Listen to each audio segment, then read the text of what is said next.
سج گئی دوستو بزم نوری، ہم دلوں کو سجائے ہوئے ہیں۔ آج موسم آج موسم ہے کتنا سہانا، میرے سرکار آئے ہوئے ہیں۔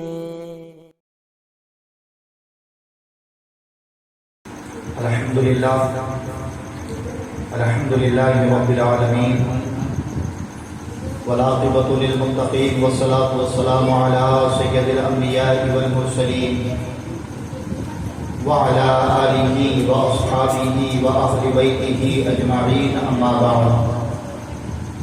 قال اللہ تعالی فی القرآن المجید والفرقان الحمید، بسم اللہ الرحمن الرحیم۔ لقد من الله على المؤمنين إذ بعث فيهم رسولا آمنت بالله صدق الله العظيم وصدق رسوله النبي الأمين المكين الكريم، ونحن على ذلك لمن الشاهدين والشاكرين، والحمد لله رب العالمين۔ قال الله تعالى في شان حبيبه المصطفى إن الله وملائكته يصلون على النبي یا ایھا الذین آمنوا صلوا علیہ وسلموا تسلیما۔ اللہ رب محمد صلی اللہ علیہ وسلم، نحن عباد محمد صلی اللہ علیہ وسلم، صلاۃ و سلام علیک یا رسول اللہ صلی اللہ تعالی علیہ وسلم۔ نبی اور آل نبی پر ایک مرتبہ اور درود پاک پڑھیں۔ اللہم صلی علی سیدنا مولانا محمد عدد ما فی علم اللہ، صلو علیہ صلاۃ و سلام علیک یا رسول اللہ صلی اللہ تعالی علیہ وسلم۔ مختصر حمد و صلوات کے بعد قرآن مقدس کی بڑی مشہور آیت پاک تلاوت کرنے کا شرف حاصل کیا۔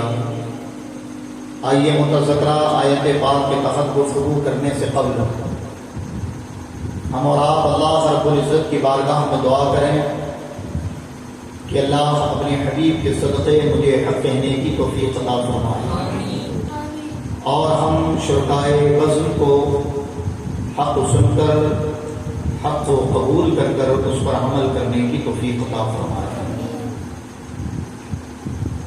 اللہ کا بہت بڑا احسان، اس کا فضل ہے کہ آج بزم نوری کی یہ کاوشوں کوششوں سے میلاد النبی صلی اللہ تعالی علیہ وسلم کے اس پربہار مہینے میں ان نوجوانوں نے، اس تنظیم کے کارکنندوں نے 12 روزہ ذکر مصطفیٰ صلی اللہ تعالی علیہ وسلم کا یہ پروگرام منعقد کیا، انعقاد کیا، اور اس کا سبب صرف اور صرف یہ ہے کہ ہماری آنے والی نسلیں جان سکیں اور خود ہمیں معلوم ہو کہ جس نبی کا ہم اور آپ کلمہ پڑھتے ہیں ان کا مقام کیا ہے، ان کی شان کیا ہے، اور انہوں نے اپنی زندگی کیسے گزاری۔ حضرات محترم، ماہ ربیع النور شریف، ماہ ربیع الاول شریف، اگر میں یہ کہہ دوں تو یہ اضافی نہیں ہوگا کہ یہ تمام مہینوں میں سب سے افضل والا مہینہ، اور اس کی وجہ یہ ہے کہ جن مہینوں کو متبرک کہا جاتا ہے، جن مہینوں کو باعظمت کہا جاتا ہے، وہ مہینے اگر باعظمت ہوئے ہیں تو اسی ماہ مبارک کا سبب ہے۔ آپ دیکھیں کہ ربیع الاول شریف تمام مہینوں میں سب سے بلند و بالا اور افضلیت کا مقام کیوں رکھتا ہے، یہ کیوں اتنی عظمتوں کا حامل ہے؟ تو اسے مثال کے ذریعے اگر سمجھیں گے تو انشاءاللہ بات بڑے اچھے سے ذہن میں راسخ ہوگی۔ رمضان المبارک، جس کے تعلق سے کہا جاتا ہے کہ یہ اللہ کا مہینہ ہے، ایک نیکی کرنے پر 70 گنا زیادہ رب کریم ثواب عطا کرتا ہے، اور رمضان کی یہ فضیلت و عظمت ایک تو روزے کی وجہ سے، اور پھر اللہ نے قرآن میں جو اس کی رفعت و مقام بیان کیا وہ کیا ہے؟ شہر رمضان الذی انزل فیہ القرآن، کہ یہ مہینہ رمضان کا جس میں نازل ہوا قرآن. اور پھر اسی ماہ مبارک میں ایک رات ہے جس کے تعلق سے اللہ فرماتا ہے لیلۃ القدر خیر من الف شہر،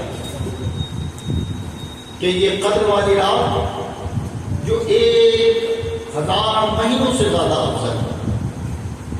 اور اس کی وجہ کیا بنائی بیان کی؟ انا انزلناہ فی لیلۃ القدر، کہ یہ رات قدر والی اسی لیے ہے کہ اس رات میں قرآن نازل ہوا،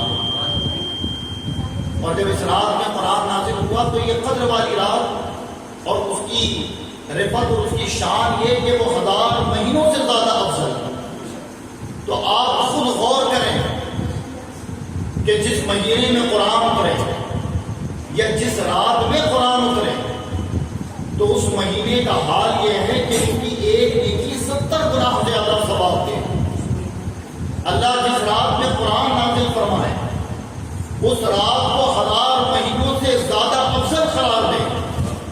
تو پھر خود غور کریں کہ جس رات صاحب قرآن دنیا میں تشریف لائے، امام الانبیاء کی آمد جہاں ہوئی ہو، تو ظاہر ہے کہ وہ مہینہ، وہ شب، وہ ایام، تمام ایاموں میں، وہ وقت، وہ ساعت تمام ساعتوں میں، اور وہ مہینہ تمام مہینوں میں سب سے افضل و اعلیٰ ہوگا. اب سوال یہ ہوتا ہے کہ اگر یہ مہینہ سب سے افضل و اعلیٰ ہے تو قرآن پاک میں اس کے تعلق سے ثواب کیوں نہیں بیان کیا گیا؟ اس کی عظمتیں اور اس کی رفعتیں کیوں بیان نہیں کی گئی؟ تو اس کا بڑا آسان سا جواب ہے، اور جواب یہ ہے کہ جس چیز کا ثواب دائرے میں آ سکتا ہے، جس چیز کا ثواب دائرے میں آ سکتا ہے اسے بیان کیا جاتا ہے، اور جس کا ثواب لامحدود ہو، جس کی کوئی حد نہ ہو، تو پھر اسے بندوں کے عمل پر چھوڑ دیا جاتا ہے، خلوص پر چھوڑ دیا جاتا ہے. جیسے آپ نماز، روزہ، نماز، حج، زکوٰۃ کا ثواب سنیں گے لیکن روزے کا ثواب نہیں ہے. اس لیے روزے کے تعلق سے بیان کیا جاتا ہے کہ جب روزہ دار روزہ رکھتا ہے تو اللہ فرماتا ہے کہ میں خود اس کی جزا ہوں، یعنی وہ بندہ مجھے پا لیتا ہے. تو ظاہر ہے کہ جن چیزوں کا ثواب دائرے میں آ سکتا تھا رب نے بتا دیا، لیکن روزے کا ثواب دائرے میں نہیں آ سکتا تھا تو رب نے چھوڑ دیا اپنی ذات کی طرف اور کہا میں تمہیں مل جاؤں گا، تم میری رضا کے لیے روزہ رکھو. تو میلاد النبی کا یہی معاملہ ہے کہ رمضان کا ثواب دائرے میں آ سکتا تھا، شعبان اور رجب کا ثواب دائرے میں آ سکتا تھا، لیکن ربیع الاول شریف کا ثواب لامحدود تھا. تو رب کریم نے ہماری عقلوں پر چھوڑ دیا کہ جیسی عقیدت ہوگی اپنی عقل کا استعمال کرو گے اور پھر خود کہو گے کہ جس رات میں قرآن نازل ہو وہ اتنی افضل ہو جائے تو جس میں صاحب قرآن آئے وہ کتنی افضل ہو والا ہے، اور پھر جس مہینے میں آئے اس کا مقام کیا ہوگا. تو اللہ کے رسول صلی اللہ تعالیٰ علیہ وسلم اسی ماہ مبارک کی 12 تاریخ کو اس روئے زمین پر تشریف لائے. آپ کی تشریف آوری کو رب قرآن میں ارشاد فرماتا ہے اور فرمایا لقد من اللہ علی المؤمنین اذ بعث فیہم رسولا. فرمایا اے مومنو اللہ کا تم پر احسان ہوا کہ اس نے تم میں اپنا ایک رسول مبعوث فرمایا. آپ دیکھو کہ اللہ تبارک و تعالیٰ نے اللہ کے نبی صلی اللہ تعالیٰ علیہ وسلم کی آمد، آپ کی بعثت کو پوری دنیا کے لیے احسان قرار دیا اور کہا تم پر احسان ہوا کہ تم میں ایک رسول تشریف لائے، ایک رسول مبعوث کیے گئے. آپ اگر غور کریں تو اللہ رب العزت کی بے شمار نعمتیں ہیں. اللہ نے خود انسان کے اندر اتنی نعمتیں رکھی ہوئی ہے کہ اگر وہ چاہے تب بھی ان نعمتوں کا حق ادا نہیں کر سکتا. یہ آنکھیں رب نے دی لیکن اٹھائیں پڑھیں قرآن، رب نے کہیں نہیں کہا کہ میں نے تمہیں آنکھیں دی تم پر احسان کیا. یہ خوبصورت جہان رب نے عطا فرمایا، لیکن رب کائنات نے کبھی نہیں کہا، کہیں نہیں کہا کہ اے میرے بندو میں نے تمہیں جہان عطا فرمایا، دنیا عطا فرمائی، میں نے تم پر احسان کیا. یہ رب کریم نے ہمیں طرح طرح کی غذاؤں سے سیراب فرمایا، لیکن کہیں نہیں کہا کہ میں نے تم پر احسان کیا. لیکن جب امام الانبیاء محمد رسول اللہ صلی اللہ تعالی علیہ وسلم کو دنیا میں رب بھیج رہا ہے تو رب فرماتا ہے اے لوگو اللہ کا تم پر احسان ہوا، اللہ کا تم پر احسان ہوا کہ تم میں وہ اپنا محبوب نازل کر رہا ہے، اپنا رسول تمہیں دے رہا ہے. اور پھر حضرات جب مصطفیٰ کی بعثت ہوئی ہے، میرے نبی کی آمد ہوئی ہے، تو آپ پڑھیں گے اور سنیں گے ان ایاموں میں کہ میرے آقا کی آمد سے پہلے دنیا کیا تھی اور مصطفیٰ کی آمد کے بعد دنیا کا حال ہوا کیا ہے. کبھی تاریخ اٹھا کر پڑھیں تو کلیجہ منہ کو آ جاتا ہے کہ جب تک امام الانبیاء تشریف نہیں لائے تو حضرت عیسیٰ علیہ نبینا علیہ السلام اور ہمارے نبی کے درمیان 500 سال کا عرصہ گزرا. اور یہ ایک ایسا عرصہ تھا کہ روئے زمین پر پھر کوئی نبی، کوئی پیغمبر اور کوئی رسول موجود نہیں تھا. حضرت عیسیٰ کو آسمانوں پر اٹھا دیا گیا. اللہ کے نبی ظاہری طور پر دنیا میں تشریف نہیں لائے. اس وقت میں، اس وقفے میں دنیا کا حال اتنا بدل گیا کہ انسان اس وقت بھی تھے لیکن ان کے اندر انسانیت نہیں تھی. یہ وحشی جانوروں کی طرح اپنی زندگی گزار رہے تھے. مطلب ایک آدمی دوسرے آدمی کا خون بہاتا، اپنے لیے فخر سمجھتا تھا، ایک مالدار غریب کو دباتا تھا، یتیم، بیواؤں اور مساکین پر ظلم کرنا یہ لوگوں کا عام شیبہ بن چکا تھا. پھر حال یہ ہوتا تھا کہ برادریوں کے جھگڑے، چھوا چھوت کا ماحول اور پھر اونچ نیچ اور کالے گورے کا تقابل لوگوں کے اندر اتنا راسخ ہو چکا تھا کہ انسان دوسرے انسان کے خون کا پیاسا بنا ہوتا تھا. خود اگر اس ملک کی ہسٹری اٹھا کر پڑھیں، سیرت ضیاء النبی کا پہلا حصہ پڑھ لیں، حقیقت پانوں میں پیر کرم شاہ ادری رحمۃ اللہ تعالی علیہ پوری دنیا کے الگ الگ ممالکوں کے حالات بیان فرمائے اور انہوں نے کہا عرب کا حال، یوروپ کا حال، خود ملک ہندوستان اور پاکستان کا حال یہ تھا کہ یہاں سب سے زیادہ اگر کسی کو کچلا جاتا تھا تو وہ عورت ذات تھی. عرب میں اگر کسی کے حالات خراب تھے تو وہ بیٹیاں تھیں. اور حال کیا تھا کہ اگر کسی کے یہاں بیٹی پیدا ہوتا تو خود باپ اپنے ہاتھوں سے اسے زندہ زمین میں درگور کرتا تھا. بیٹی کی پیدائش پر گھر میں ماتم ہوتا تھا. اس ملک کا حال یہ ہے کہ اگر ایک عورت کو ایک کے بعد دوسری بیٹی ہو تو پورا خاندان اس کو منحوس کہتا تھا اور کہتا تھا کہ تو منحوس ہے، تیری کوکھ اس لائق نہیں کہ تو بیٹا پیدا کر سکے. یعنی قدرت ایک خدا کی ہے اور پھر اگر وہ قدرت سے بیٹی پیدا ہو تو اس بیٹی پیدا کرنے کا وبال بھی اس عورت پر آتا ہے. اور پھر حال یہ ہے کہ اگر وہی عورت بیوہ ہو جائے تو اسے ایک خاص لباس پہنا کر برادری سے الگ کر دیا جاتا تھا اور کہا جاتا تھا کہ اب تیرا سماج میں کوئی ٹھکانہ نہیں، تو عام عورتوں کی طرح زندگی نہیں گزار سکتی، تو کسی خوشی کے ایام میں شریک نہیں ہو سکتی. وہی عورت جو ناپاک و عام طور پر آج بھی ہوتی ہے، اگر وہ ناپاک ہو جائے تو ان کا بستر، ان کے برتن، ان کا مکان، کمرہ الگ کر دیا جاتا تھا. اور اگر وہ کسی چیز سے مست ہو جائے تو پھر لوگ اس سے بھی پرہیز کرتے تھے. پھر حال یہ کہ ایک مرد کی کئی عورتیں ہوتی تھیں اور عورت محض استعمال کرنے کی چیز. عرب میں ان کی منڈیاں لگتی تھی اور انہیں فروخت کیا جاتا تھا. امام الانبیاء کی تشریف آوری سے پہلے حال یہ تھا کہ اگر کوئی عورت بیوہ ہو جائے تو اس کے شوہر کے فوت ہوتے ہی بعض ممالکوں کا تو اصول یہ تھا کہ اس کی چتا کے ساتھ اس زندہ عورت کو بھی جلا دیا جاتا، اس کے ساتھ آگ دے دی جاتی.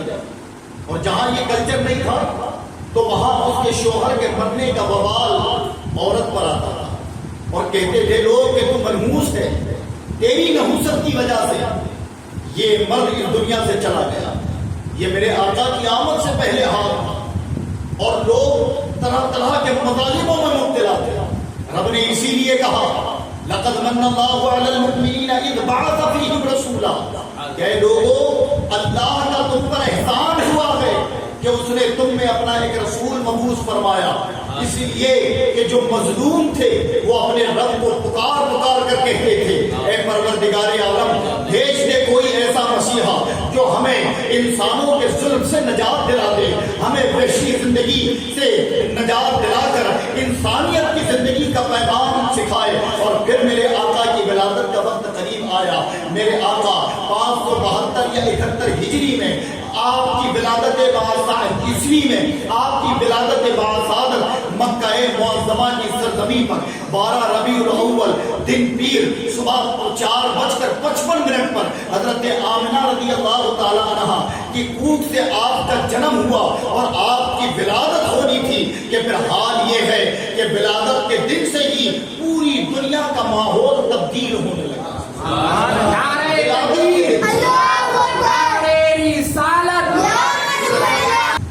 کہ میرے آقا کی جس دن سے ولادت ہوئی اس دن سے پوری دنیا کے حالات میں تبدیلی آ گئی۔ اور پھر حضرات پھر جیسے جیسے وقت گزرا، عمر گزری ہے، تو سرکار دو جہاں صلی اللہ تعالی علیہ وسلم نے محض خطاب کے ذریعے عورت کی ناموس اور دور کی خرابیوں کا رد نہیں فرمایا، بلکہ اللہ کے نبی صلی اللہ تعالی علیہ وسلم نے اپنے عمل اپنے کردار سے لوگوں کو راہ ہدایت کی طرف گامزن کیا۔ آپ نے نکاح بیوہ عورت سے کر کر دنیا کو بتایا کہ لوگوں جس عورت کو تم اب تک منحوس اور نحوست جانتے تھے، لو سنو کہ میں جسے رب نے اپنے بعد سب سے متبرک بنایا ہے، جس کی شان جس کا مقام تمام انبیاء میں افضل والا ہے، لو دیکھو کہ تمہارا نبی تمہارا رسول ایک بیوہ کے سر پر ہاتھ رکھ کر تمہیں بتا رہا ہے کہ بیوہ ہونا اس کا قصور نہیں بلکہ یہ تو مشیت الہی ہے۔ آپ نے یتیموں کے ساتھ، غریبوں کے ساتھ، مساکین کے ساتھ عملی طور پر پیغام دیا امت کو اور اللہ کے بندوں کو، اور پھر انسانیت جو پھر سے انسانوں کے اندر لوٹی اور پھر سے جو انہوں نے رشتوں کے حدودوں کو پہچانا، یہ کسی اور کی مہربانی اور کرم نہیں بلکہ یہ میرے اور ہمارے آقا محمد رسول اللہ کی آمد کا صدقہ ہے کہ آج یہ خوشحال زندگی اور نظام والی زندگی رب کائنات نے ہمیں عطا فرمائی۔ تو اللہ کے رسول صلی اللہ تعالی علیہ وسلم کی آمد یہ دنیا پر احسان عظیم ہے۔ رسول پاک صلی اللہ تعالی علیہ وسلم کی آمد یہ مسلمانوں کے لیے بالخصوص ایک سب سے بڑی نعمت ہے، اور اس نعمت کا چرچا اگر مسلمان اللہ کی رضا کے لیے کرے، مصطفیٰ کی آمد پر اگر اظہار مسرت کرے تو ہم تو ایمان والے ہیں، اس کا صلہ تو رب نے کافروں کو بھی عطا فرمایا ہے۔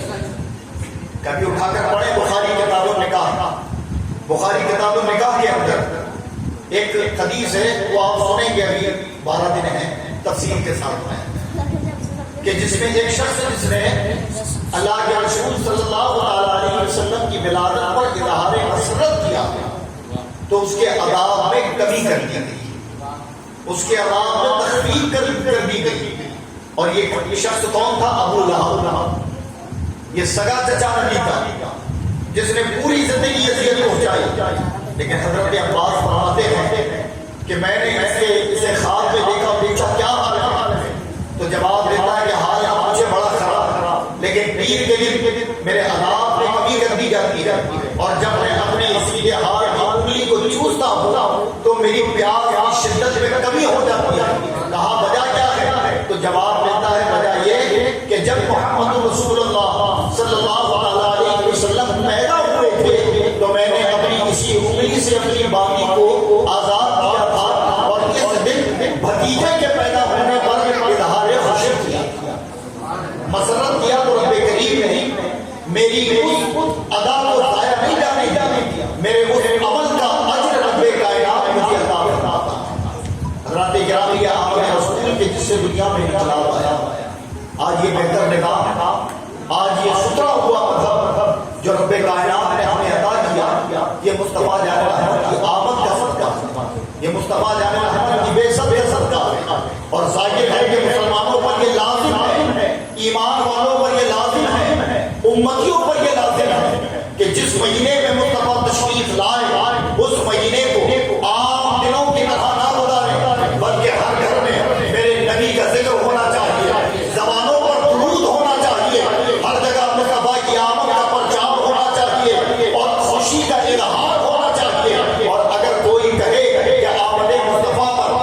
خوشی کیسی ہے، کیا صحابہ نے منائی، کیا بزرگان دین نے منائی ہے، تو ان کو دلائل دینے سے بہتر یہ ہے کہ کہنا کہ خوشی منانا ہماری طرف سے نہیں ہے، بلکہ رب کائنات قرآن میں فرماتا ہے وَلَلْآخِرَةُ خَيْرٌ لَكَ مِنَ الْأُولَىٰ۔ اے محبوب، ہم آپ کی ہر آنے والی گھڑی پچھلی گھڑی سے بہتر بناتے جائیں گے، یعنی جیسے جیسے وقت گزرے گا آپ کی شان، آپ کی رفعت اور آپ کا مقام اتنا ہی بلند و بالا ہوتا چلا جائے گا۔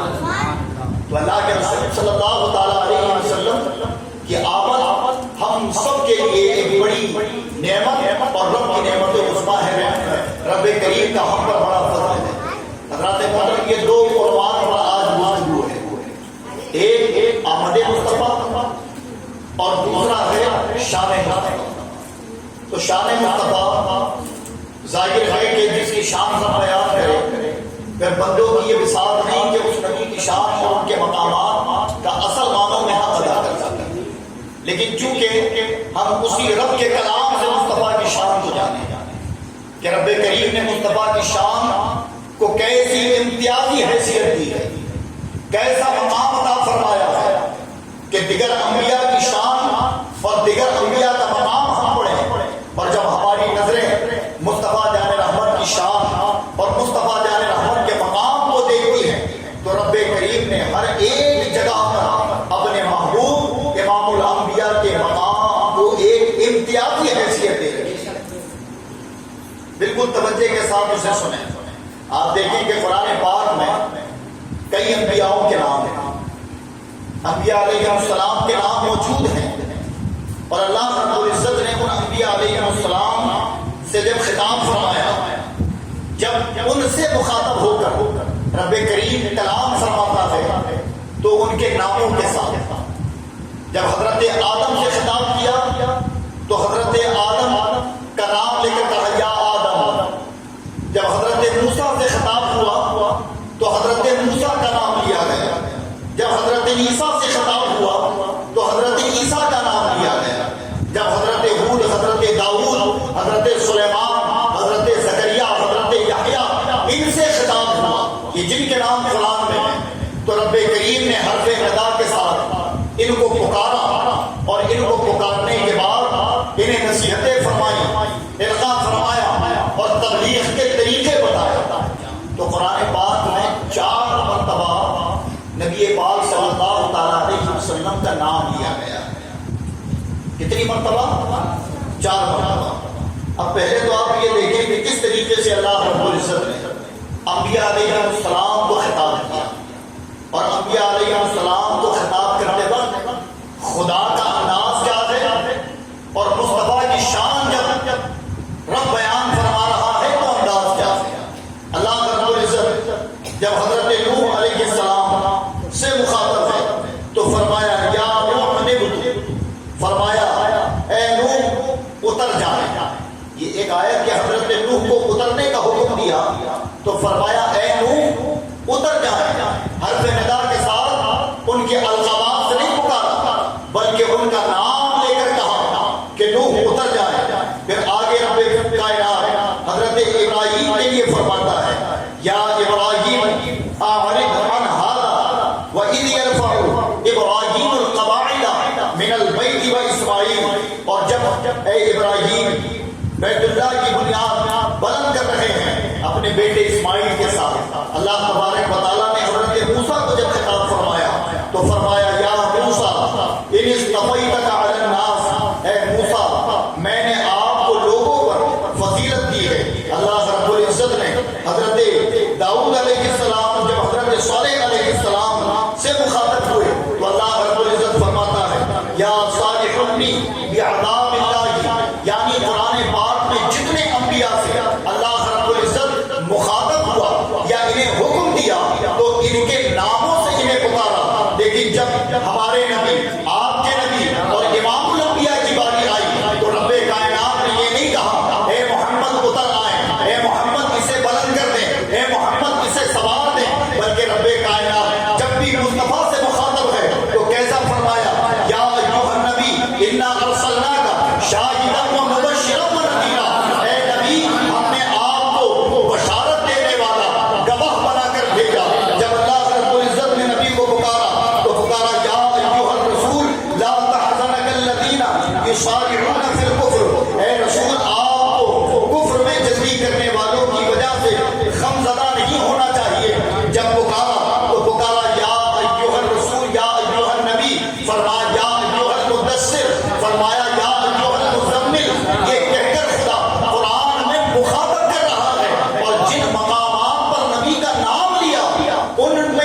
شان امتیازی ایک الگ درجے کی ہے۔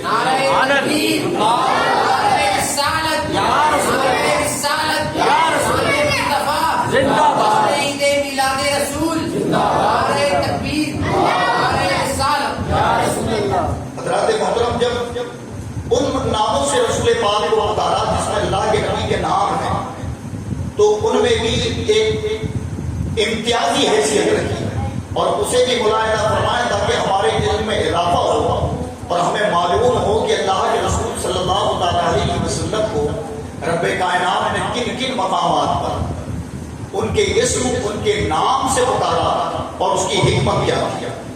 اللہ تبارک و تعالیٰ جب بھی اپنے محبوب دارائے غیوب محمد رسول اللہ صلی اللہ علیہ وسلم کو پکارتا ہے تو ایک مقام پر فرمایا ما کان محمد ابا احد من رجالکم ولکن رسول اللہ وخاتم النبیین۔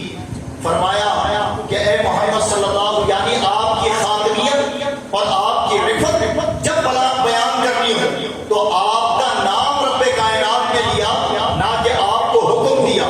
ایک جگہ فرمایا محمد رسول اللہ، یہ محمد اللہ کے رسول ہیں، والذین معه اشداء علی الکفار، اور ان کے ساتھی ایک دوسرے پر مہربان اور کافروں پر سخت ہیں۔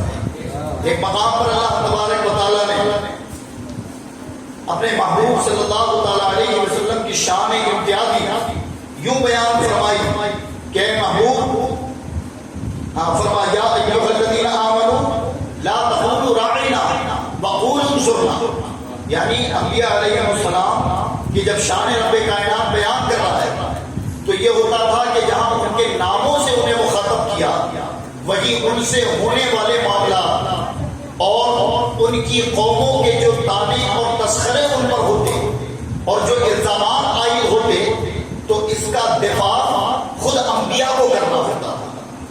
جیسے حضرت موسیٰ کو جادوگر سے تشبیہ دی، حضرت عیسیٰ پر بہتان لگائے، حضرت یعقوب علیہ السلام پر الزامات، حضرت یوسف علیہ السلام پر الزامات، تو رب کریم نے ان کے الزاموں کا تذکرہ قرآن میں کیا اور انہیں خود ان کے دفاع کا حکم دیا۔ لیکن مصطفیٰ جان رحمت صلی اللہ علیہ وسلم کی شان کو ایسی امتیازی حیثیت اللہ رب العزت نے عطا فرمائی کہ جب کوئی مصطفیٰ جان رحمت صلی اللہ علیہ وسلم پر بہتان کشی کرتا ہے یا آپ پر الزام لگاتا ہے تو اللہ کے نبی کو نہیں کہا کہ اے محبوب آپ جا کر اپنا دفاع کریں، بلکہ رب کریم قرآن میں اپنے محبوب کی ذات کا دفاع فرماتا ہے۔ لیکن ایک مقام پر عام طور پر یہ ہوتا تھا کہ جب صحابہ رسول پاک کی مجلس میں بیٹھے ہوئے اور میرے آقا خطاب کرتے تو بعض اوقات یہ ہوتا کہ کوئی بات اگر سمجھ نہیں آتی تو صحابہ عرض کرتے راعینا یا رسول اللہ، یا رسول اللہ، پھر سے فرماتے ہیں، پھر سے ارشاد کرتے ہیں کہ بات سمجھ نہیں آئی۔ تو یہ راعینا لفظ غیر مسلموں کی زبان میں ایک بھدا لفظ تھا کہ جو چرواہے کے معنی میں آتا ہے، اور یہودی جب اسے سنتے تو پھر وہ مسلمانوں کا مدینے میں مذاق اڑایا کرتے تھے۔ وہ کہتے ایک جگہ محبت اتنی کہ پسینے کو اپنے پاس رکھتے ہیں، ایک جگہ محبت اتنی کہ لعاب اٹھا کر چہرے پر ملتے ہیں، ایک جگہ محبت اتنی کہ غسالے کا پانی اپنے لیے آب حیات جانتے ہیں، اور دوسری طرف بے ادبی کہ اپنے نبی کو جس کا ادب کرتے ہیں ان کو راعینا کہتے ہیں۔ تو جب صحابہ میں سے کسی نے سنا کہ یہودی لفظ راعینا کا مذاق اڑا کر یا رسول اللہ آپ کی شان میں بے ادبی کرتے ہیں اور ہمیں نیچا دکھاتے ہیں، تو صحابہ کے بتانے کا مقصد یہ تھا کہ رسول پاک اپنی ذات کا دفاع کریں گے، لیکن اللہ کے نبی نے اپنی ذات کا دفاع نہیں فرمایا بلکہ خاموش رہے۔ تو قرآن میں رب کریم نے آیت نازل فرمائی اور رب کائنات فرماتا ہے یا ایھا الذین آمنوا لا تقولوا راعنا وقولوا انظرنا، فرمایا اے ایمان والو اب جب نبی سے مخاطب ہو تو راعنا نہ کہا کرو بلکہ انظرنا کہا کرو، اس لیے کہ اگر راعنا لفظ میرے محبوب کی شان کو گھٹاتا ہے تو رب اپنے محبوب کی شان کا دفاع کرتے ہوئے لفظ راعنا کو منسوخ کر کی جگہ اب راسخ کرتا ہے انظرنا لفظ. اور ایمان والوں کو حکم کیا دے دیا گیا کہ اب جب بھی نبی کو پکارو تو انظرنا کہہ کر کہ یا رسول اللہ ہم پر نظر کرم فرمائے، ہماری طرف نظر عنایت ہے. حضرات گرامی یہ میرے محبوب کی شان اور یہ شان امتیازی تھی. پھر اس کے بعد آپ دیکھیں کہ دیگر انبیاء علیہ السلام کو اللہ رب العزت نے اپنی نفس سے، اپنی خواہش سے بچنے کا حکم دیا. سمجھ آ رہی ہے بات میری؟ یہ بڑی امپورٹنٹ باتیں ہیں. دیکھو رسمی چیزیں سننے کے عادی بننے سے بہتر یہ ہے کہ ہم علمی بات سنائیں جس سے ہمارا ذہن علم کی طرف راغب ہو اور پھر ہم رسول پاک کی اصل شان کو کتاب اللہ کے ذریعے لوگوں کے سامنے پیش کر سکیں. سمجھ آئی بات؟ اس کی توجہ کے ساتھ سنیں. دیگر انبیاء علیہ السلام کو اللہ رب العزت نے اپنی خواہشات کی طرف مائل ہونے سے روکا، جس میں بالخصوص قرآن پاک میں یہ آیت ہے یا داؤد انا جعلنا خلیفۃ فی الارض فاحکم بین الناس بالحق ولا تتبع الہوی فیضلوک عن سبیل اللہ. فرمایا کہ اے داؤد ہم نے آپ کو زمین میں خلیفہ بنا دیا تو آپ لوگوں میں سچائی کے ساتھ فیصلہ کریں اور اپنی خواہش کی طرف نہ جائیں. اپنی خواہش کی طرف نہ جائیں. رب کریم نے اپنے نبی کو خواہش کی پیروی کرنے سے روکا. لیکن اسی جگہ جب مصطفیٰ جان رحمت صلی اللہ تعالی علیہ وسلم کی باری آئی اور اللہ کے نبی سے جب اسی موضوع پر رب کلام کر رہا ہے تو کیا فرماتا ہے وما ينطق عن الهوى ان هو الا وحی یوحی. فرمایا اے محبوب آپ کو اپنی خواہش سے کبھی کچھ کرتے ہی نہیں ہیں، جب بھی کرتے ہیں تو اپنے رب کی مرضی سے کرتے ہیں. نعرہ تکبیر، نعرہ رسالت، سرکار کی آمد، سرکار کی آمد. یہ شان امتیازی نبی کی کہ دیگر انبیاء کو نفس کے بہکاوے سے روکا جا رہا ہے. اور جب مصطفیٰ کی بات آئی تو اللہ قرآن میں کہہ رہا وما ينطق عن الهوى ان هو الا وحی یوحی کہ محبوب آپ اپنی طرف سے کبھی کچھ نہیں کرتے، کچھ نہیں کہتے. آپ تو جب بھی کلام کرتے ہیں تو مرضی رب سے کرتے ہیں. یعنی اگر نبی کہیں بیٹھے تو بھی رب کی مرضی، نبی کسی کو کھائے کچھ کھائے تو بھی رب کی مرضی، نبی نہ کھائے تو بھی رب کی مرضی. اور یہی کلام اگر دیگر انبیاء کے لیے ہو تو وہ چیزیں جو انہیں نفس کا عادی بنا دے تو رب کریم آگاہی دلاتا ہے قرآن کے اندر، قرآن کے اندر آگاہی دلاتا ہے. یہ شان امتیازی قرآن کے اندر میرے محبوب دانۂ غیوب محمد رسول اللہ صلی اللہ علیہ وسلم کی ہے. اور میرے حضرات گرامی بے سب کے بعد تشریف سلسلے اخیر میں میرے آقا آئے، لیکن آپ اگر شان امتیازی قرآن میں پڑھیں تو رب کریم نے سب سے اخیر میں بھیجنے کے بعد بھی مصطفیٰ جان رحمت کا مقام سب سے بلند و بالا بیان فرمایا. قرآن پاک میں ایک آیت ہے وَإِذَا أَخَذَ اللَّهُ مِيثَاقَ النَّبِيِّينَ لَمَا آتَيْتُكُم مِّنَ الْكِتَابِ وَالْحِكْمَةِ ثُمَّ جَاءَكُمْ رَسُولٌ مُصَدِّقٌ لِّمَا مَعَكُمْ لَتُؤْمِنُنَّ بِهِ وَلَتَنصُرُنَّهُ قَالَ أَأَقْرَرْتُمْ وَأَخَذْتُمْ عَلَىٰ ذَلِكُمْ إِصْرِي قَالُوا أَقْرَرْنَا قَالَ فَاشْهَدُوا وَأَنَا مَعَكُمْ مِنَ الشَّاهِدِينَ. اللہ تبارک و تعالیٰ فرماتا ہے کہ اور یاد کیجئے جب اللہ تعالیٰ نے نبیوں سے وعدہ دیا. کیا فرمایا؟ اور یاد کیجئے اس وقت کو کہ جب اللہ رب العزت نے نبیوں سے وعدہ دیا.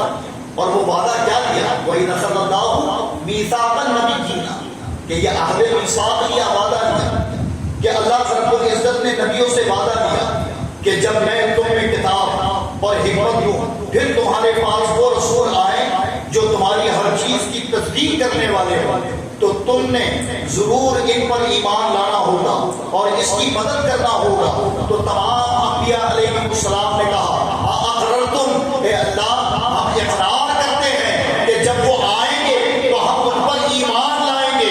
یعنی کتاب اللہ میں اللہ رب العزت مصطفیٰ جان رحمت کو تمام انبیاء کے گروہ میں عالم ارواح میں بلا کر یہ بتا رہا ہے کہ اے گروہ انبیاء آج مجھ سے وعدہ کرو تمہیں نبوت دی جائے گی کسی ملک کی، تمہیں بھیجا جائے گا کسی علاقے کا رسول بنا کر، لیکن اسے نہ بھولنا کہ تمہیں بھیجا جائے گا عارضی طور پر، مستقل طور پر آنے والا میرا محبوب ہے، اور جب وہ آئے تو تم اس کی تصدیق کرنا اور اس پر ایمان لے آنا۔ تو تمام انبیاء اور رسول نے ایک زبان ہو کر کہا اقررتم قال اقررنا فاشهد انا معكم من الشاهدين۔ رب فرماتا ہے کہ تم ایک دوسرے پر گواہ بن جاؤ، میں تم پر گواہ بنوں۔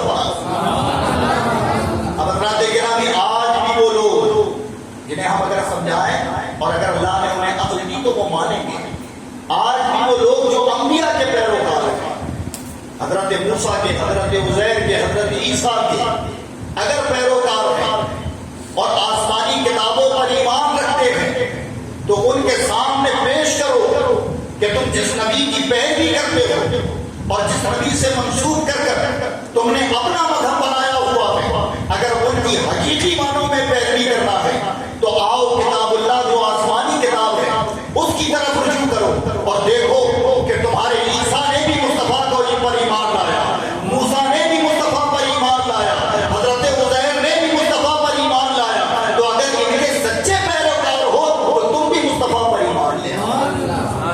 اللہ رب العزت نے قرآن پاک میں مصطفیٰ جان رحمت کی یہ شان امتیازی بیان فرمائی، اور پھر حضرات گرامی ایسی ایک نہیں سینکڑوں دلائل، سینکڑوں آیتیں ہیں جو مصطفیٰ جان رحمت صلی اللہ تعالیٰ علیہ وسلم کی شان، آپ کے مقام اور آپ کے مرتبے کو بیان فرماتی ہے۔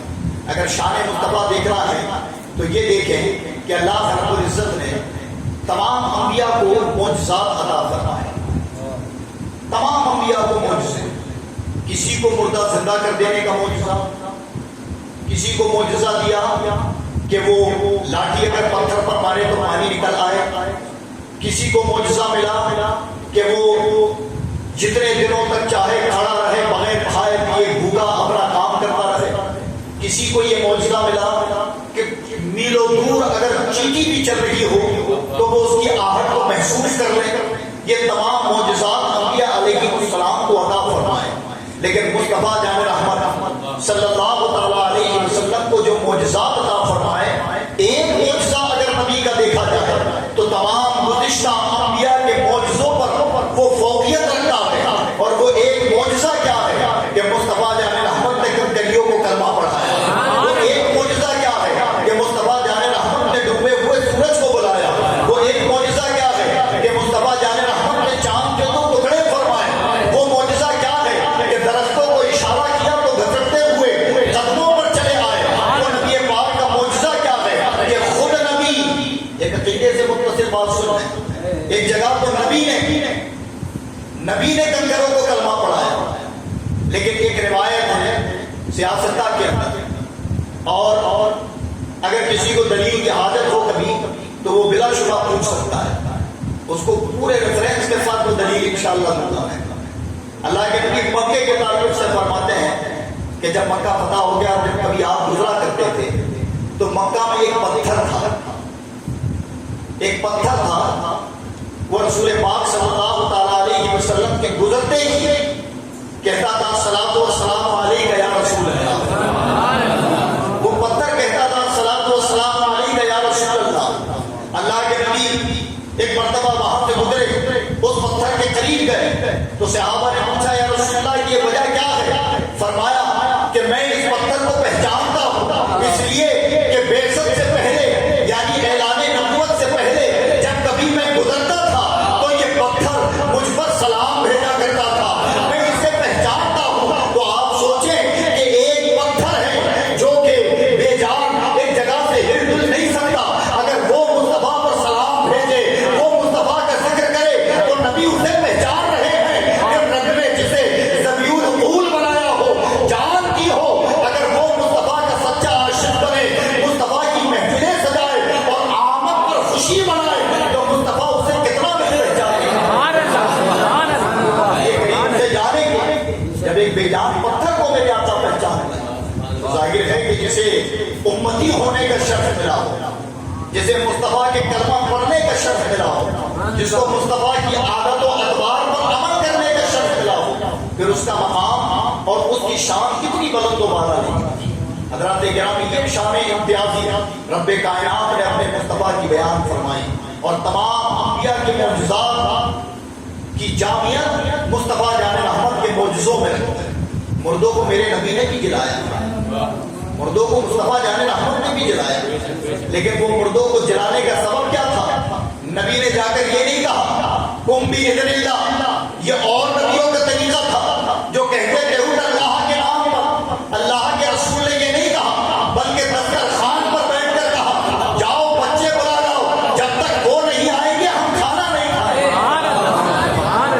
یہ مصطفیٰ کا لفظ تھا، یہ زبان تھی، اور بس یہ کہنا تھا کہ وہ مردہ بچوں کے اندر رب کریم نے جان پیدا فرمائی۔ اور ایسے ایک نہیں سینکڑوں واقعات جو موجود ہیں۔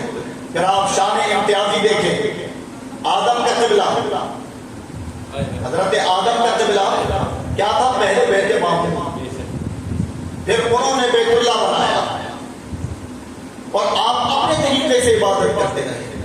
پھر اللہ رب العزت نے ایک عرصے بعد بیت المقدس، بیت اللہ شریف جو یروشلم میں ہے،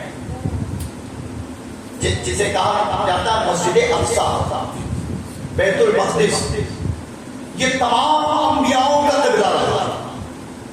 حضرت موسیٰ نے اس طرف منہ کر نمازیں پڑھی، حضرت عیسیٰ نے، اور ان کے پہلے بنی اسرائیل کے جتنے پیغمبر آئے، وہ تمام لوگوں کا قبلہ کیا تھا؟ مسجد اقصیٰ۔ اس امت کا بھی قبلہ کیا تھا؟ مسجد اقصیٰ۔ یہ سینکڑوں سالوں سے کئی انبیاء کا قبلہ رہا، اور تمام انبیاء نے اس جگہ منہ کر نماز پڑھی، لیکن مصطفیٰ کی شان امتیازی اور رفعت و شان رب کریم نے بتائی کہ جب نبی ہجرت کر مکہ سے مدینہ آئے، اور مدینہ آئے آپ بھی اسی جگہ منہ کر عبادت کرتے ہیں۔ حالت نماز میں ایک مرتبہ دل میں خیال آیا کہ پروردگار، وہ کعبہ ابراہیمی کہ جس کی تعمیر ہم نے ابراہیم کے ہاتھوں کرائی، اسے جگلا بنا دے، اس کو ہمارے لیے مرکز عبادت بنا دے۔ ابھی دل میں سوچ رہے اور آسمان کی طرف چہرہ اٹھا کر دیکھتے، اللہ قرآن میں کہتا ہے قد نرا تقلب وجہک فی السماء، اے محبوب تمہارا آسمان کی طرف چہرہ اٹھا کر دیکھنا، لو ابھی اپنے چہرے کو مسجد اقصیٰ کی طرف سے پھیر کر مسجد حرام کی طرف کر دو۔ حالت نماز میں مصطفیٰ جان رحمت کا قبلہ بدل دیا گیا، جو کسی نبی کے لیے نہیں۔ میرے امام اسی واقعے کی تشریح فرماتے ہیں کہ خدا کی رضا چاہتے ہیں تو عالم خدا چاہتا ہے رضائے محمد۔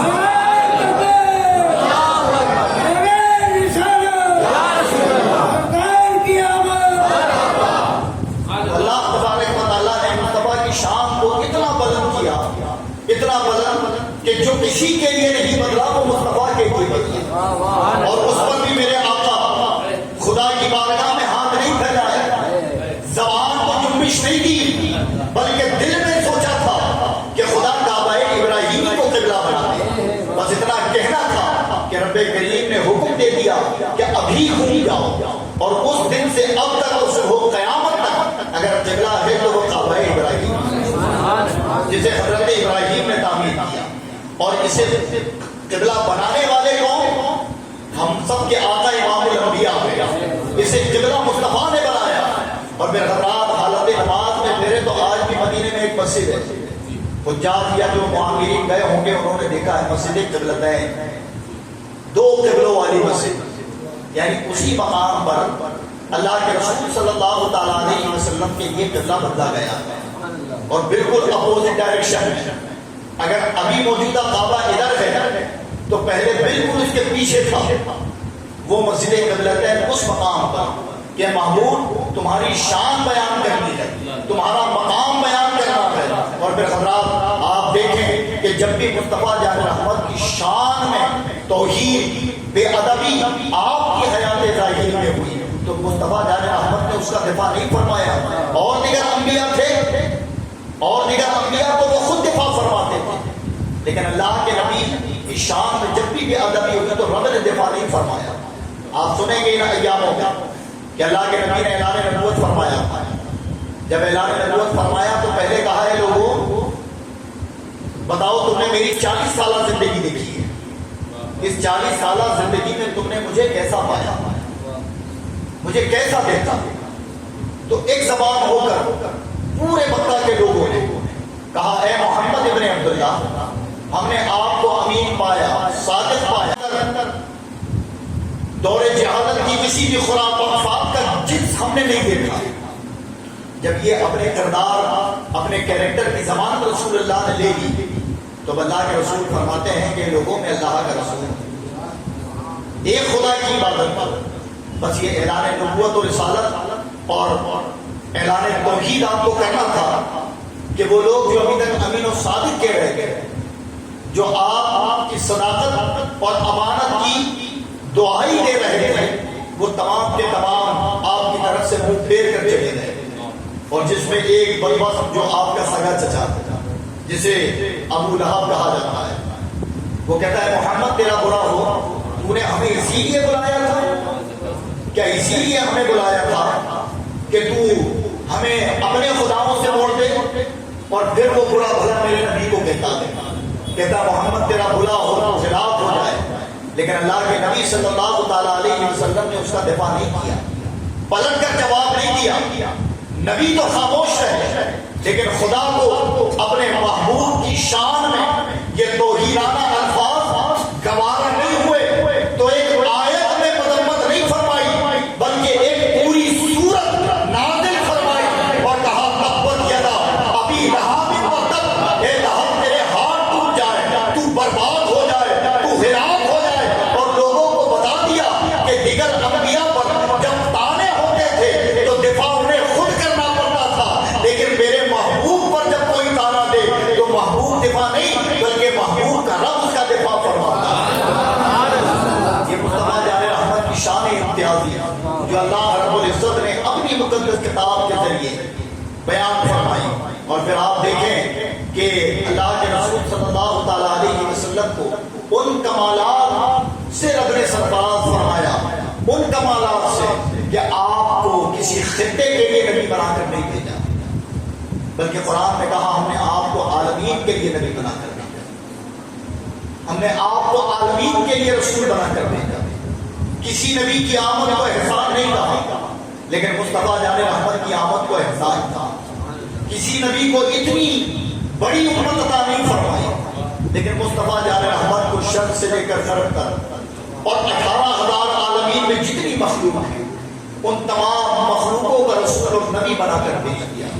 تو حضرات ہم خوش نصیب لوگ ہیں کہ اللہ رب العزت نے ہمیں مصطفیٰ کی امت میں پیدا فرمایا، نبی کریم کا امتی بنایا ہے۔ یہ 12 دن جو بالخصوص میلاد النبی کے اصل معنوں میں اگر میلاد کا حق ادا کرنا ہے تو روزانہ مصطفیٰ کا ذکر تمہارے کانوں میں پڑنا چاہیے، تم مصطفیٰ جان رحمت کی سیرت سے آشنا ہو، تمہارا بچہ مصطفیٰ جان رحمت کے معجزات کو جانتا ہو۔ جس دور پرفتن میں ہم اور آپ زندگی گزار رہے ہیں، اگر ہم نے حقیقت معنوں میں یہ طرز عمل نہیں اپنایا اور اپنی قوم کو نبی کریم کی شان اور ان کی زندگی اور ان کی عظمت اور رفت سے متعارف نہیں کرایا تو حال یہ بھی ہو سکتا ہے ایک وقت تمہارا بچہ تم سے یہ سوال نہ کر دے کہ ابا تم جس کا کلمہ پڑھتے ہو آخر وہ کون سے بتاؤ تو، اور ایسا نہ ہو کہ تم اس وقت نیچی منڈی کر کھڑے رہو اور تمہارا بیٹا کسی اور کی تربیت پا کر اپنے ایمان، اپنے دین اور اپنے مذہب کو چھوڑنے پر آمادہ ہو جائے۔ اور حضرات تاریخ میں یہ ہوا ہے، آپ تاریخ اٹھا کر دیکھو کہ جب بھی کسی قوم نے اپنے بزرگ یا اپنے محسن و رہبر کی صحیح تاریخ اور کردار قوم تک نہیں پہنچایا تو حال یہ ہوا ہے کہ آنے والی نسلیں اسے بھول چکی ہیں۔ اور ظاہر ہمارے عمل تو ایسے تھے، پچھلے کئی سالوں سے یا صدیوں سے کہتے ہیں کہ ہمارا تو کردار اور طریقہ یہ ہو چکا تھا، لیکن چونکہ مصطفیٰ کی ناموس، مصطفیٰ کا ذکر اگر ہمارے اور تمہارے کرنے سے بلند ہوتا تو پھر بات کچھ اور ہوتی، لیکن رب قرآن میں کہتا ہے رفعنا لک ذکرک، ہم نے آپ کے ذکر کو بلند کیا ہے۔ تو ظاہر ہے کہ یہ ذکر بلند تو ہوتا رہے گا، لیکن تم اگر کلمہ کو ہو اور نبی کے عاشق ہونے کا دعویٰ کرتے ہو تو تم پر لازم ہے کہ جب تم سے کوئی پوچھے کہ تمہارے نبی کا چلنا کیسا تھا تو تم نہیں، تمہاری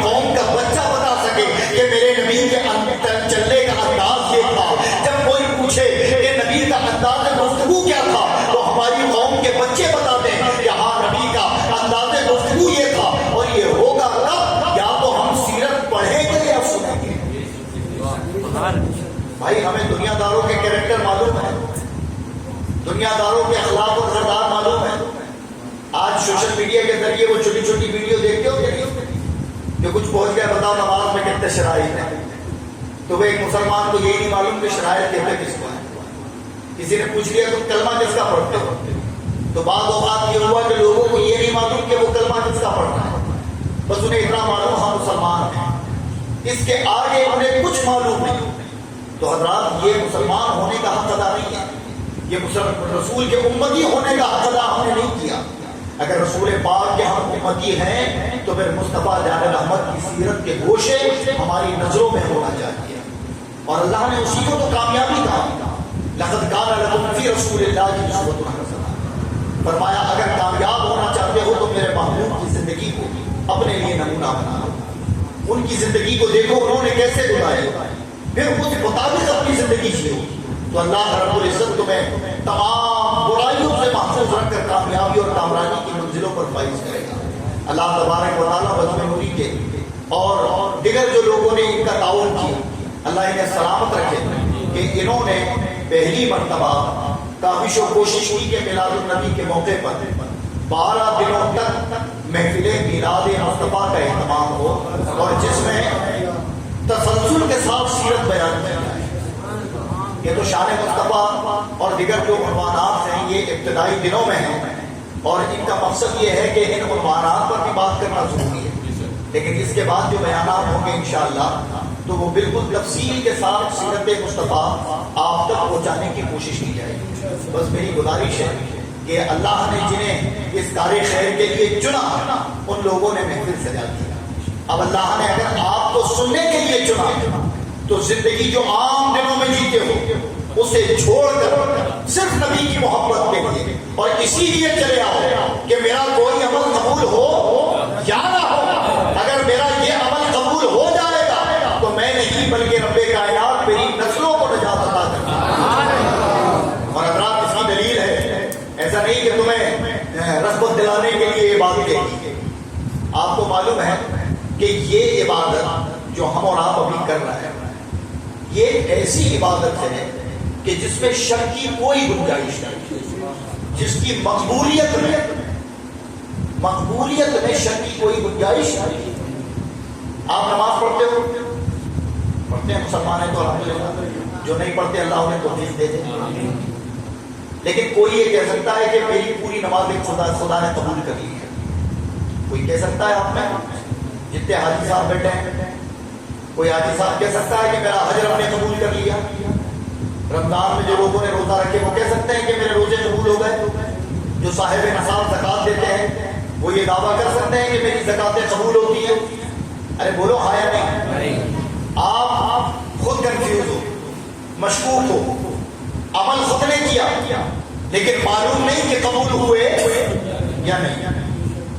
مصطفیٰ کی ذات خدا کی بارگاہ میں قبول ہے کہ نہیں, بغیر سوچے سمجھے ہر آدمی کی زبان سے نکلا بے شک اور ظاہر ہے کہ نماز روزہ حج زکات کی سب ہمارے لیے, لیکن ایک عبادت ایسی ہے کہ جس میں رب کریم نے اس کی شان بتانے کے لیے, اس کا مقام بتانے کے لیے اپنی موجودگی ثابت کی. موجودگی سے مراد اپنے آپ کو شامل کیا, اور وہ کیا ہے؟ ذکر مصطفیٰ. وہ ذکر مصطفیٰ فرمایا ان اللہ و ملائکتہ, فرمایا میں میرے ملائکہ میرے محبوب پر درود بھیجتے ہیں. اور پھر کس کو مخصوص کیا؟ یا ایھا الناس نہیں کہا, فرمایا یا ایھا الذین آمنوا, اے ایمان والو. تو ظاہر ہے کہ یہ رحمت اسی کو ہوگی جس کو ایمان ملا ہے. تو یہ ایسی عبادت ہے جس کی مقبولیت میں شک کی کوئی گنجائش ہے. انشاءاللہ تبارک و تعالیٰ آپ روزانہ اسی جگہ پر ذکر رسول سنیں گے, علماء کے ذریعے خطابات سنیں گے. الگ الگ عنوانات پر جو عنوانات طے کیے گئے ہیں انہیں عنوانات پر آپ تک اللہ کے رسول کی سیرت کے گوشے پہنچائے جائیں گے. کیونکہ 12 دن کیا اگر پوری عمر بھی رسول پاک کے فضائل بیان کریں تو وہ فضائل ختم نہیں ہو سکتے. اس کی وجہ کیا ہے؟ اس کی وجہ یہ ہے کہ فضیلت مصطفیٰ کی ذات کے لیے خاص کہ روز اور ہر لمحہ مصطفیٰ کی فضیلت میں اضافہ ہوتا ہے. سمجھ آئی یہ بات؟ نہیں آئی سمجھ؟ ہر سال ہر لمحہ مصطفیٰ کی فضیلت میں اضافہ ہوتا ہے. اگر کوئی چاہے کہ میں پوری آج بیان کروں تو وہ جتنی دیر بیان کرے گا وہ بیان کرنے میں جو وقت اور ساتھ گزری ہے ان ساتھ میں مصطفیٰ کی فضیلت اور 2 گنا زیادہ بلند ہو چکی ہے. اور یہ میں اپنی مرضی سے نہیں کہہ رہا. اللہ نے قرآن میں سورہ دوحہ میں کہا ہے وَلَلْآخِرَةُ خَيْرٌ لَكَ مِنَ الْأُولَىٰ. فرمایا اے محبوب ہم نے آپ کی ہر آنے والی ساعت گھڑی پچھلی گھڑی سے بہتر بنا. تو اب آخری بات سن رہے جو میلاد النبی پر سب سے زیادہ ہوتی ہے جو عنوان کے تحت میں نے اپنے علم کے مطابق بات کری ہے. میلاد النبی جیسے ہی شروع ہوتا ہے تو ظاہر ہے کہ مسلمان اظہار مسرت کرتے ہیں, خوشی مناتے ہیں. اور یہ خوشی منانا بلا شبہ اکابرین کا طریقہ ہے. اکابرین کا طریقہ ہے. محفل میلاد کی سب سے بڑی دلیل خانہ کعبہ میں موجود ہے. میلاد کی سب سے بڑی دلیل کہاں موجود ہے؟ خانہ کعبہ میں. حاجیوں نے دیکھا ہے ایک مقام ابراہیم ہے جہاں حضرت ابراہیم کے پیروں کے نشان ہے. اللہ قرآن میں کہتا ہے وَاتَّخِذُوا مِن مَقَامِ إِبْرَاهِيمَ مُصَلًّى, اور ابراہیم کے کھڑے ہونے کی جگہ کو جائے نماز بنا دو. آپ کو معلوم ہے وہ جائے نماز کیوں بنی؟ کیا وجہ ہے کہ وہاں 2 رکعت نماز پڑھنے کا حکم دیا گیا؟ کیوں اس پتھر نے حضرت ابراہیم کے قدموں کے نشان کو جذب کر لیا؟ یہ معلوم ہے؟ سنیں, جب حضرت ابراہیم نے کعبے کی تعمیر کے لیے کعبہ بن کر مکمل ہو گئے تو اس مقام پر کھڑے ہوئے اور کھڑے ہو کر آپ اللہ سے دعا کرتے ہیں اللہ تیرے حکم سے میں نے تیرے گھر کی تعمیر کر دی, اب تو مجھے اس کی مزدوری دے دے, اجرت دے دے, اجرت جو میں نے مزدوری کی ہے اس کی مزدوری دے دے.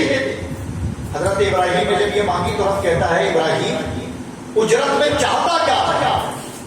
تو حضرت ابراہیم نے اس مقام پر کھڑے ہو کر جو اجرت مانگی تھی وہ کہی کہ اے اللہ وہ امام الانبیاء جن کا عہد ہمیں ہم سے عالم ارواح میں لیا تھا اسے انہیں میری نسل سے پیدا فرما دے, میری نسل سے پیدا فرما دے. یعنی مقام ابراہیم مصطفیٰ کی آمد کے تذکرے کی سب سے بڑی دلیل ہے. اللہ نے اسے زندہ رکھنے کے لیے قدموں کے نشانوں کو جذب کر دیا. میلاد شروع ہوتی ہے, یہ مہینہ شروع ہوتا ہے, لوگ اپنے گھروں کو سجاتے ہیں, اپنے بازاروں کو, گلیوں کو, محلوں کو سجاتے ہیں. اور پھر آپ دیکھیں گے کہ وہاں پھر ایک تنقید آئی تھی کہ یار جتنے میں سجاوٹ کر رہا ہوں اتنا غریبوں کو کھلا دیتے, یتیموں کی مدد کر دیتے, بیواؤں کا سہارا بن جاتا تو زیادہ فائدہ ہوتا کہ تم نے سڑکیں سجائیں, گھر سجائے, مقام سجائے, لائٹنگ لگوائی. یہ فضول خرچی یہ کہا جائے گا اور ابھی چالو بھی ہو گیا ہوگا کچھ, یہ کہا جاتا ہے عام طور پر. تو ایک سوال ہے کہ انہیں غریبوں کی غربت میلاد النبی پر ہی یاد کیوں آتی ہے؟ انہیں بیواؤں کی بے کسی میلاد النبی پر یاد کیوں آئی؟ یتیموں پر شفقت کی میلاد النبی پر یاد کیوں آئی؟ اور وقت کیا انہیں غریب یاد نہیں تھے؟ تو گویا یہ غریبوں کی ہمدردی نہیں ہے بلکہ مصطفیٰ سے بغض ہے. تو غریبوں کی آن لی جا رہی ہے, ورنہ جو مصطفیٰ کا عاشق ہو وہ میلاد النبی کا انتظار نہیں کرتا غریبوں کی امداد اور مدد کے لیے. وہ تو جب بھی غریب اور یتیم دیکھتا ہے امداد کر دیتا ہے. یہ ہوتا ہے عام طور پر, ہے نا. اور یہ بات کرنے والے آپ کو کہاں ملیں گے؟ پانڈے روڈ, چائے کی دکان, وکٹوریا بنی ہوگی کہیں کہیں, وہاں ڈسکشن کرنے ہوں گے جن کا تعلق مسجد سے نہیں. وہ اس وقت اللہ میں بیٹھ کر اپنے لوگوں کو درس دیتے ہیں اور کہتے ہیں دیکھو انہوں نے گھر میں اتنی لائٹ لگوائی. آپ بالکل میلاد النبی میں غریب, یتیم, مساکین کا خیال رکھیں. اس سے بہتر جشن میلاد منانے کا اور کوئی طریقہ نہیں ہے. لیکن اگر کوئی مصطفیٰ کی آمد کی خوشی میں اپنے گھر اپنی گلیوں کو سجاتا ہے تو حضرات یہ خوشی منانا ضائع نہیں. جب ابو لہب خوشی منائے تو اجر ملے تو جو مومن ہو کر منائے پھر اسے اجر کتنا رب کائنات عطا کرے. پھر اس پر ایک بات یہ کی جاتی ہے چلو ٹھیک ہے مان لیا. کیا صحابہ نے کیا؟ کیا صحابہ نے گھر سجائے؟ کیا صحابہ نے لائٹنگیں لگوائی؟ کیا صحابہ نے جشن کیا؟ یہ کہا جاتا چونکہ ابتدائی وقت ہے اس لیے یہ ابھی سے تیاری کریں. سوال بھی آتے ہیں. اچھا کئی سارے لوگ ہر ربیع الاول میں ان باتوں کو لے کر پوچھتے ہیں کہیں نہ کہیں اور اس کا جواب ڈھونڈتے ہیں کہ کیا صحابہ نے کیا؟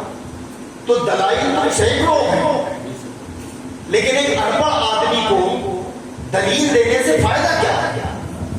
فائدہ کچھ نہیں ملنا ہے.